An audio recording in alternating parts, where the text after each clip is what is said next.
Ok, vamos lá então. Temos aqui uma coisa bem interessante vinda dos ensinamentos do Moré André Rosa. É uma conexão surpreendente, eu diria, à festa de Sukkot, né? Que é um tempo de celebração, de abrigo. Sim, das cabanas. Exato. Isso ligado à história da Arca de Noé, que é, bom, uma história de preservação, mas no meio da destruição, né? Do dilúvio. Pois é, à primeira vista parece um contraste enorme, né? Uma festa super alegre e, do outro lado, uma catástrofe mundial. Totalmente. Mas, assim, a Kabbalah sempre faz isso, né? Nos leva a olhar mais fundo. Exatamente. A nossa base aqui é o Zohar, né? O livro fundamental da Kabbalah, e a gente está vendo pela interpretação do Moré André Rosa. O nosso papo hoje é justamente explorar o que está por trás dessa analogia, que parece tão inesperada. Certo. A gente quer entender o que essa ligação revela sobre a presença divina, a Shekinah, sobre como funcionam nossos desejos, né, que muitas vezes são egoístas, e como a gente pode crescer espiritualmente a partir disso. Legal. Então, o ponto de partida é essa comparação que o Zohar faz. O terceiro dia de Sukkot, ele é comparado ao momento em que a Arca de Noé finalmente para lá no Monte Ararat. Depois do dilúvio. Tem uma data específica aí que chama a atenção, né? Tem, sim, o Zohar marca bem isso. A arca repousou no dia 17 do 7º mês, do calendário hebraico, claro. E Sukkot acontece justamente nesse mesmo 7º mês. Ah, então não é coincidência para eles. De jeito nenhum. Para os cabalistas, isso é um segredo da Shekinah. A interpretação principal é que a arca, ela não é só um barco de madeira, entende? Ela simboliza a própria Shekinah, a presença divina aqui no nosso mundo. Puxa, e o Monte Ararat, o lugar onde a arca parou. Qual o significado dele nessa leitura? Então, o Ararat é visto como símbolo das montanhas que abrigam maldições e castigos das nações. Mas aqui, ó, super importante entender a linguagem. Nações. Não são países, né? Raramente. Na Kabbalah, quase sempre aponta para dentro da gente, para os aspectos internos. Especificamente, os desejos de recepção, o nosso egoísmo em estado bruto, digamos assim.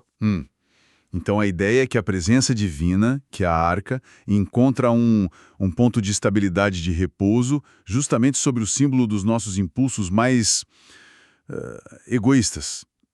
Isso só é meio paradoxal. Soa, né? Mas tem um processo.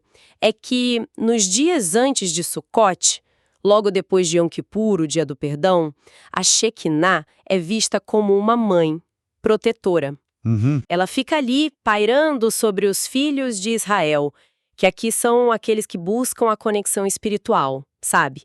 Tentando alinhar o desejo com o Criador, para proteger eles do outro lado, ou seja, dessas forças e desejos egoístas. Ah, tá. Aí, a partir do terceiro dia de Sukkot, essa presença divina começa a repousar sobre Israel, indicando que essa conexão espiritual fica mais firme, mais assentada na pessoa que busca. Entendi. Quer dizer, a lição aqui é que a presença divina nos dá refúgio, mas não só de ameaças de fora, sabe?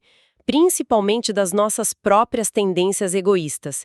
E ela encontra um ponto de contato mesmo nesse terreno difícil, interno. Nossa, que interessante. É fascinante como essas narrativas bíblicas viram um mapa da jornada interior, né? A arca vira esse refúgio divino contra nossos próprios dilúvios de egoísmo. Precisamente.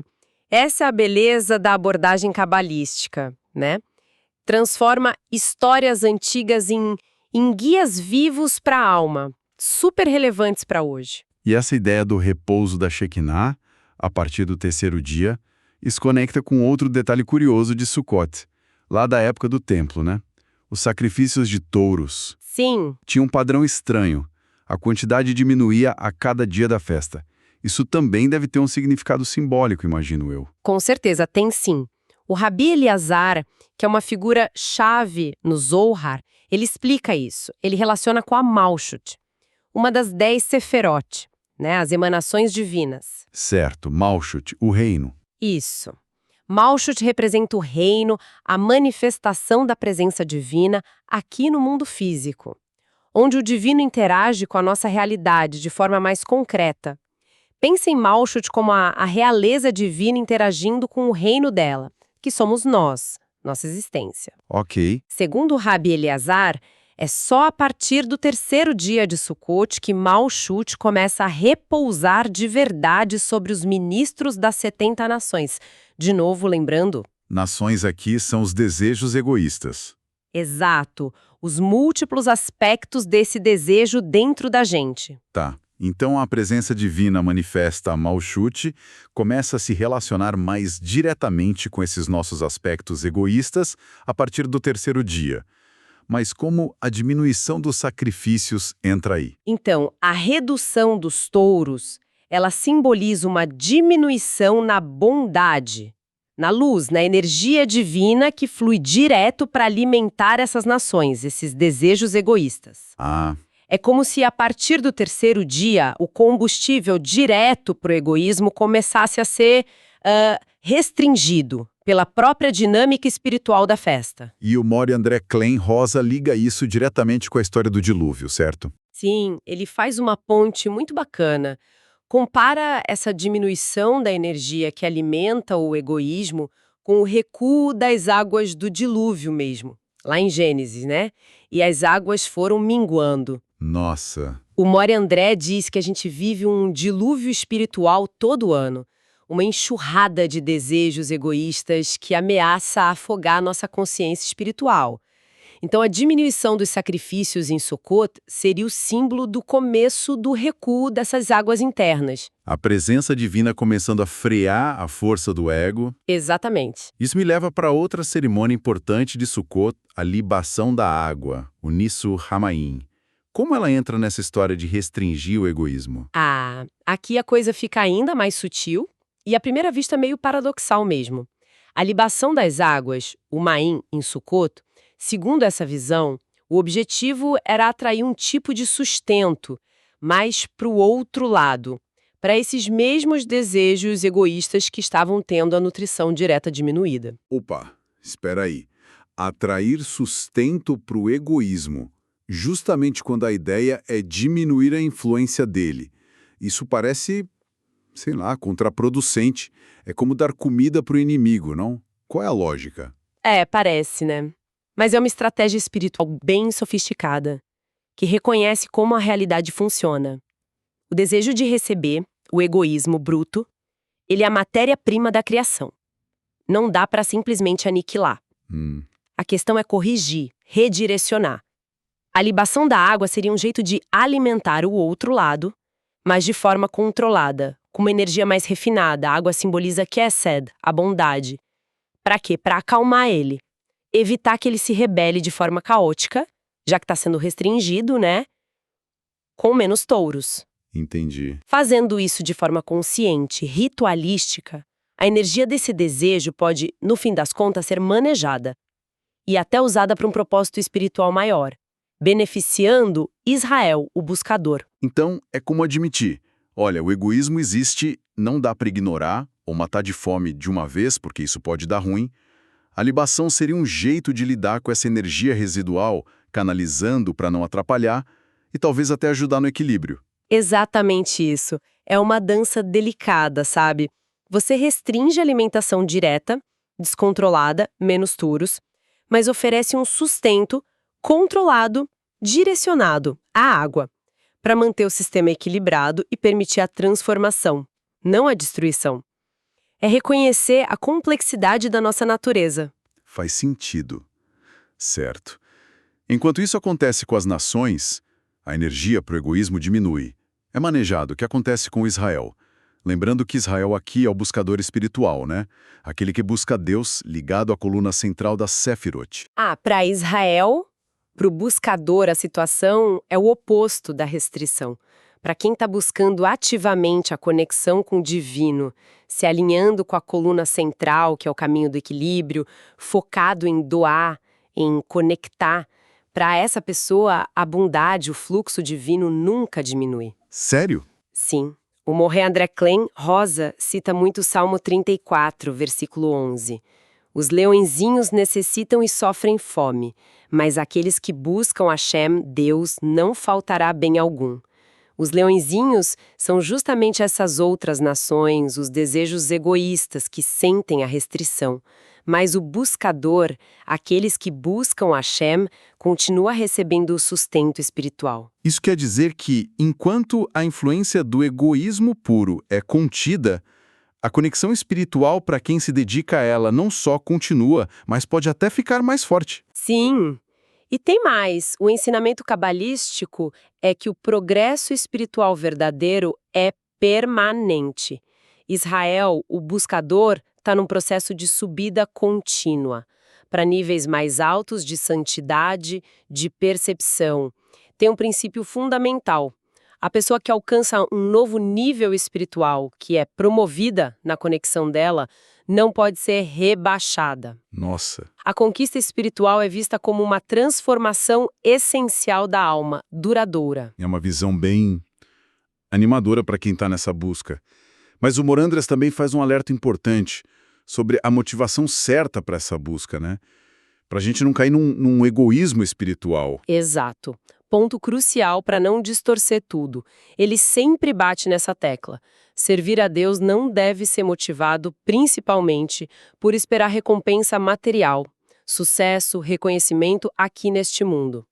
A própria vida, a capacidade de respirar, de existir, de ter consciência para buscar essa conexão, para cumprir nossa missão espiritual, isso tudo já é a grande dádiva. A recompensa maior não é externa, é interna. A proximidade com a presença divina, a experiência da conexão em si.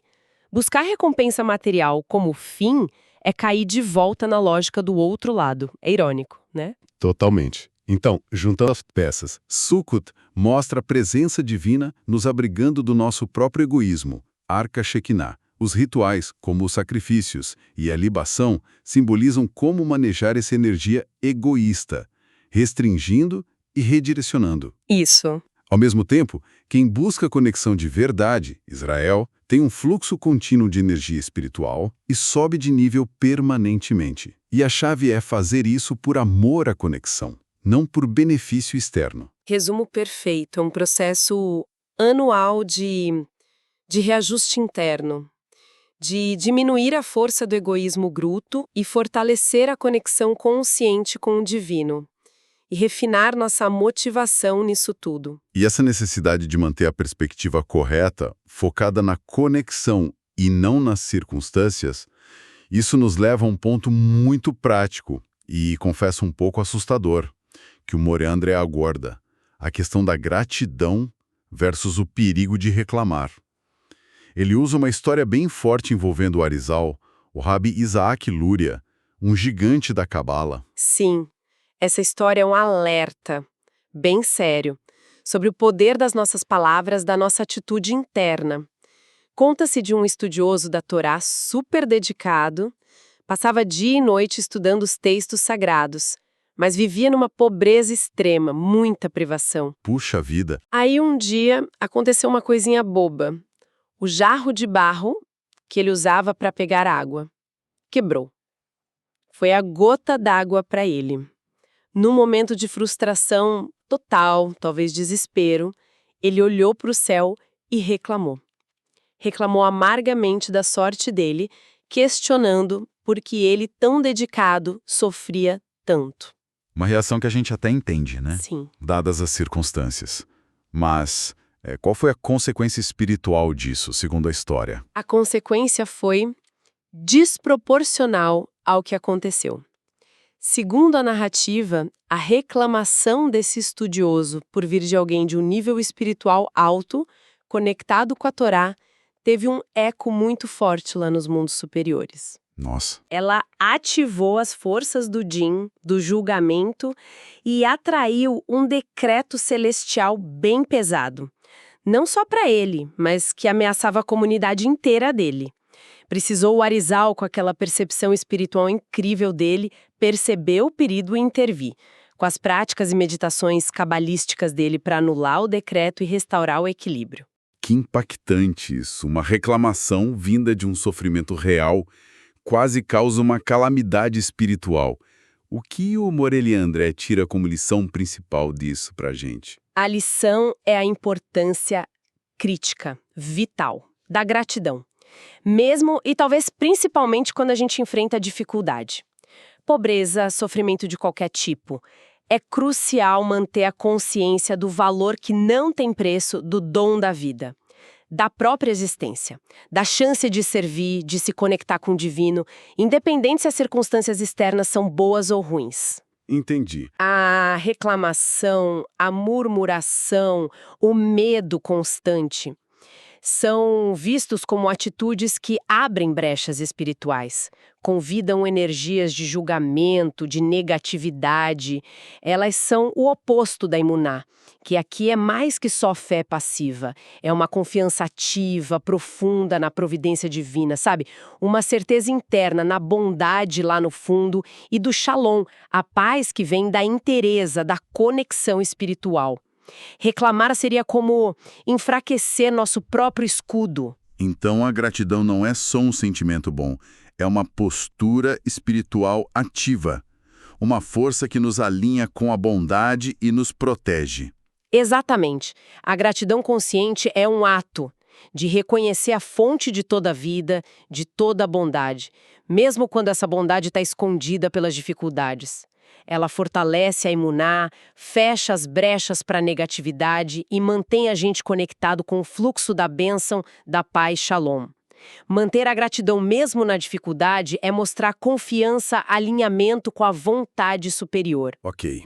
Então, recapitulando os pontos-chave dessa análise profunda dos ensinamentos do Moré André Clem Rosa sobre Sukkot e a Arca. A festa de Sukkot, com as cabanas temporárias, ela reflete a proteção da Arca de Noé. As duas simbolizam a Shekinah, a presença divina que nos envolve, nos protege das águas turbulentas dos nossos desejos egoístas que ainda não foram corrigidos. Correto. Vimos que os rituais da festa, como diminuir os sacrifícios e a libação da água, representam um manejo espiritual consciente dessas energias egoístas. É o recuo do dilúvio interno e a canalização dessa força de forma controlada, para que ela possa eventualmente servir a um propósito maior, em vez de destruir a gente. E ao mesmo tempo, para Israel, para o buscador sincero que se alinha com a coluna central, a jornada de subida espiritual contínua. A bondade e o sustento divino não faltam e o progresso que a pessoa alcança é permanente. Mas a motivação, crucial, tem que ser o amor pela conexão em si, não ficar buscando recompensa externa. E para fechar com a lição prática mais direta, a história do Arizal nos alerta sobre o poder da nossa atitude interna. A reclamação, mesmo quando parece justificada, pode abrir portas para a negatividade espiritual. Já a gratidão ativa, consciente, mesmo na adversidade, funciona como um escudo protetor. Fortalece nossa confiança, nossa emuná e nossa conexão com a paz, o shalom e a bondade divina. Para quem nos ouve, essa visão cabalística dá uma perspectiva transformadora para viver não só a festa de Sukkot, mas talvez cada dia. É um convite para reconhecer ativamente a proteção e a bondade divinas que nos sustentam, mesmo quando as coisas estão difíceis lá fora.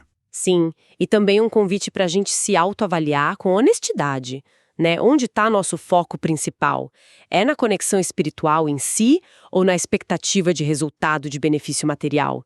E, claro, o desafio constante de cultivar a gratidão.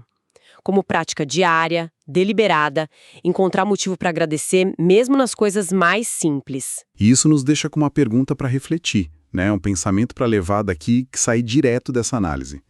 Se uma reclamação, como na história do Arizal, pode ter um impacto espiritual tão negativo e amplo, qual seria o potencial positivo, talvez igualmente amplo, da prática consciente e persistente da gratidão? Boa pergunta. Como que cultivar diariamente a gratidão pelo ar que a gente respira, pela saúde, por um aprendizado, por um relacionamento, poderia não só transformar a nossa própria vida, mas, quem sabe, reverberar positivamente. criar mais espaço para a paz, para a bondade, para a presença revelada do divino no mundo ao nosso redor. Uma questão fundamental mesmo. A gratidão não só como um alívio pessoal, mas como uma possível força de transformação coletiva. Fica aí para a gente pensar. Shalom! Shalom!